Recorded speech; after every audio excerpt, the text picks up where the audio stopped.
So moving on to topic three, a little bit of a change of pace. No more Halloween chat.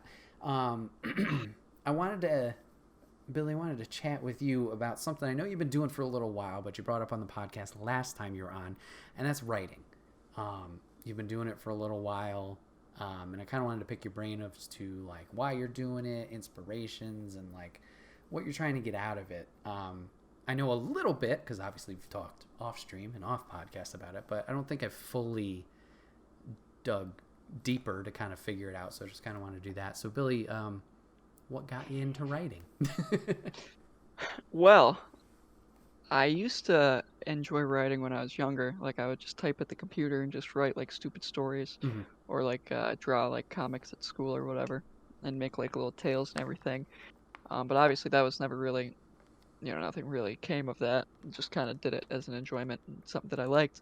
But I really got into it when I was at Cortland Okay. and I was taking my science and physics and math classes and all that. And I'd usually have a slot open once I got like my semester quota done for those classes. So when I had that spot open, I would usually take like a writing class because I was like, oh, these are easy, and my math and physics classes I'm gonna probably get like B's and C's in. I was like, so let's go get an A in like Mm-hmm. a writing class and boost the GPA up. So that's when I really started doing it, and it took me a few years, but then like I got into a short fiction writing class Okay. and we had to write four like short stories, um, and we'd like print out copies and bring it in for everybody, and we'd all just read each other's stories, and like that kind of atmosphere where everybody else was creative writers as well, and like they'd read my stories and they'd pick up on things that like I didn't realize I did sometimes, and then other times I deliberately did and had it with like an idea of why I did it, and then they'd come in and be like, "Oh, this is an idea of why you did it, of why I did it," and it was completely, something different, or they hit it right on the head. That was a very interesting aspect to just see how I can take something and write something with an idea or with a meaning in my head, and then bring it to a new audience and see other people either one figure out my meaning or two figure out a different meaning that also makes a lot of sense. So that's a very interesting aspect of it, and that's when I kind of really started to think, oh, I should probably just go and do this because I get excited about it. So I went and started doing that. Cool. So do you Yeah, do like? Is it just like short stories, or is it longer form content, or is that's it kind of a mix? that's definitely my favorite is short stories. I Uh huh. feel like I'm definitely the best at that, and I have the most amount of fun with doing that because I've taken like three or four like writing fiction short story type deal classes. Mm-hmm. Um, and it's just like an interesting concept because it's I wouldn't say it's like cookie cutter how you make each short story, but there's like a similar way you go about it. Like instead of because you have like it's like compressing a whole novel into like 4 or 5 pages. Um, and instead of like my favorite thing to do with them is instead of having them come to resolutions because they're so short, I don't have a lot of time to like write out a full resolution. Yeah. So I love like you remember those in English in high school when you'd have the plot lines or the plot graphs Yeah. and you'd have like the rising action and then the climax and then the falling action and then the resolution. Mm-hmm. When you're writing a short story, I like to have you get the rising action and then climax, end of book. No Okay. falling action, no resolution. Like the most important thing, have that just happen right away at the end and kind of leaves the reader to just be like, hang on a second, like everything that has just been explained beforehand has now just been changed because of like a paragraph at the Mm. end. And then that opens up like conversation, discussion, ideas of what I meant by it or where to go with it. So that's a very interesting concept. And I've definitely written the most short stories. One I'm not good at is like, I'm not very good at writing poetry. Okay. Poetry is tough. Poetry is tough to write. And I'm in a poetry class this year because I figured I should take a poetry class before I graduate, like a intense poetry class, Mm-hmm. and it's like 1700 British Oh. poetry, Okay. and it's just disgusting. Mm. I just hate it.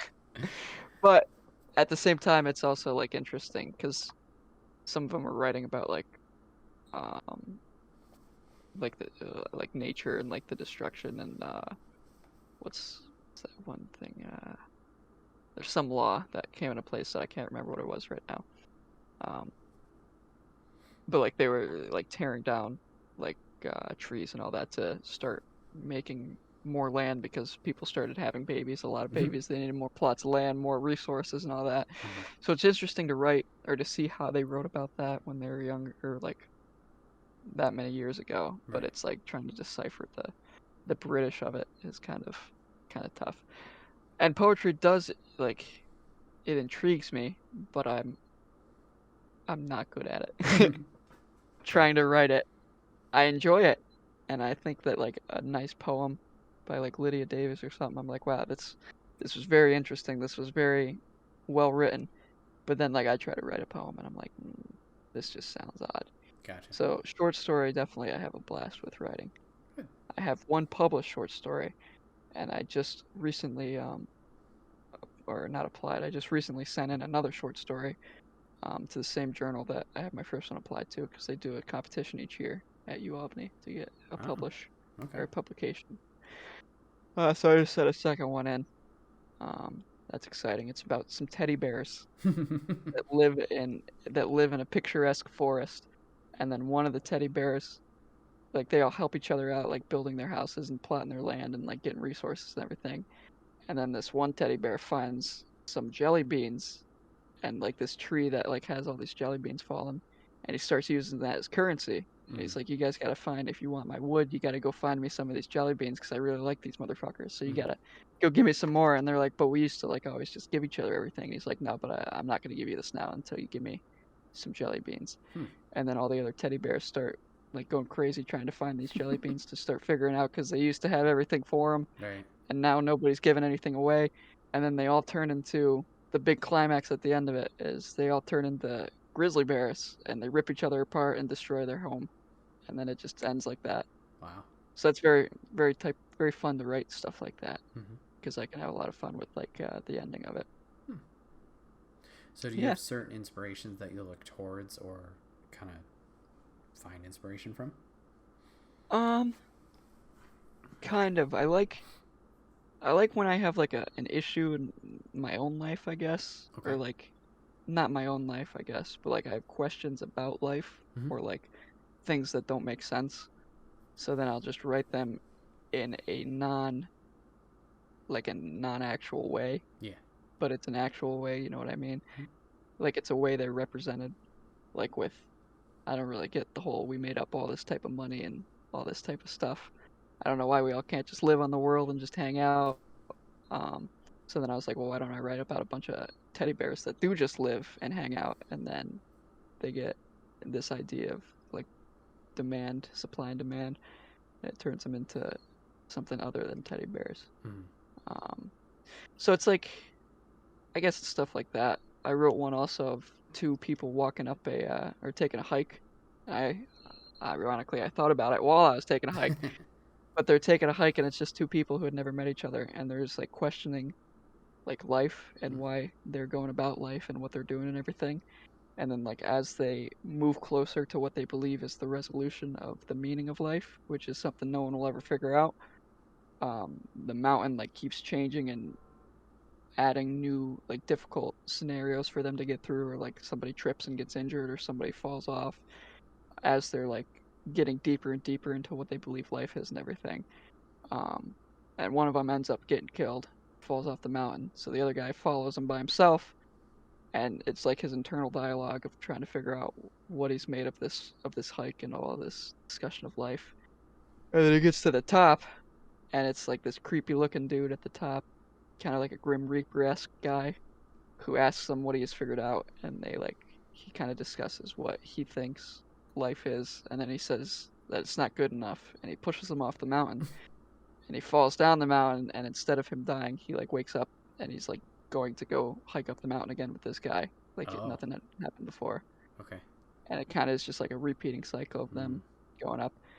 So it's like I like my inspiration is to make somebody think and to make somebody like sit back and not be finished with the story when they're finished with the story. You know what I mean? Yeah. That's my big goal, is to have something that they finish reading and they're like, that was interesting, instead of like, ah, cool, and then like put the book down and walk away. They got to be like, hang on a second. Interesting.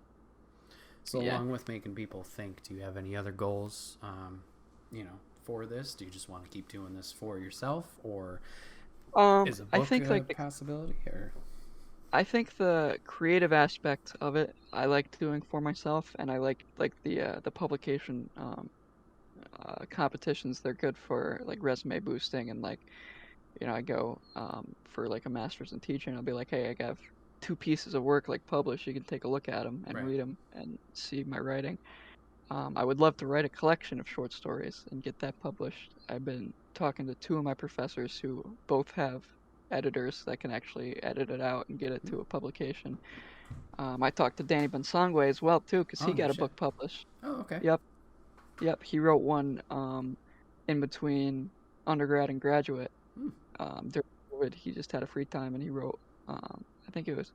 I don't remember exactly what it is, so I'm not gonna explain what it is because Right. I don't remember exactly. But I talked to him about like he would send copies back and forth, and they got a publication, and then he actually got it listed on Amazon, which you can go and buy. And I was like, that's really interesting. Maybe like I should go and give that a girl or give that a whirl. Yeah. So that'd be a lot of fun. But that's more just like for myself. Mm-hmm. In the grand scheme of things, I think writing is a very, very good way to just express yourself and to be able to say things that you wouldn't be able to say or don't want to say or wish you could keep saying forever, but you're going to forget. So write something down. Um, I took a class last semester called Expository Writing, and it was on Zoom with a 73-year-old professor named Jeff, who is the smartest man I've ever met. Um, but it was just like 20 of us in a Zoom call, and we'd have assignments writing about just like situations in life that have impacted us or that have made us who we are.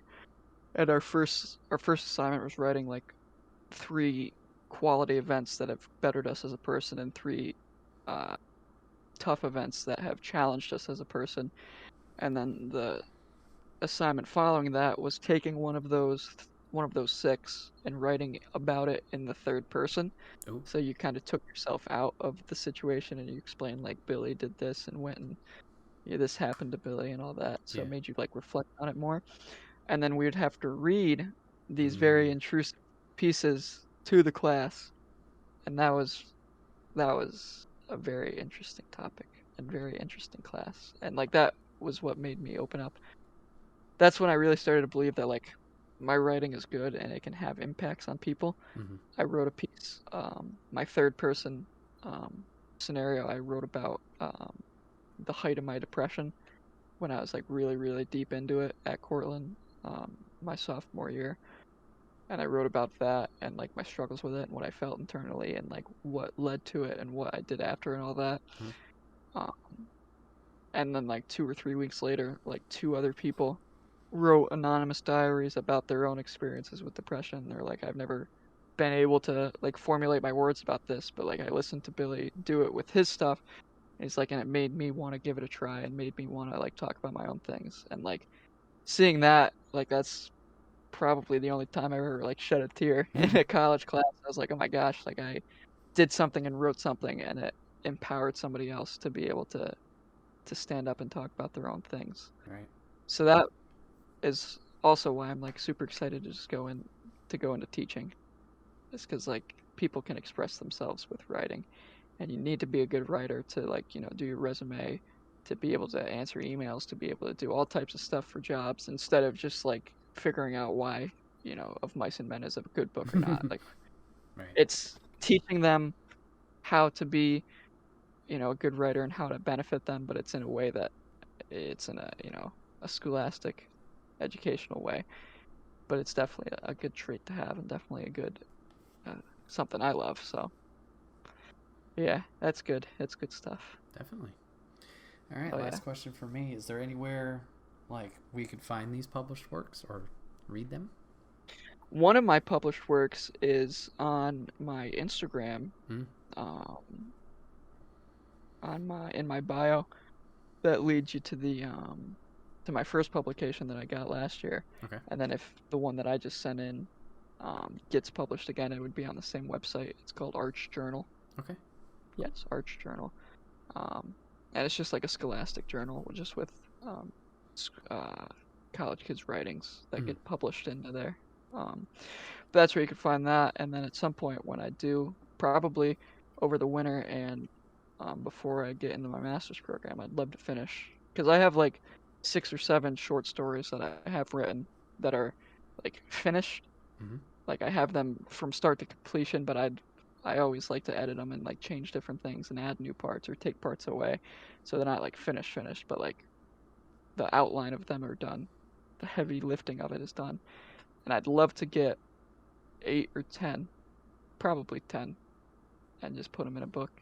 And my friend drew me a cover for a book that I would one day have.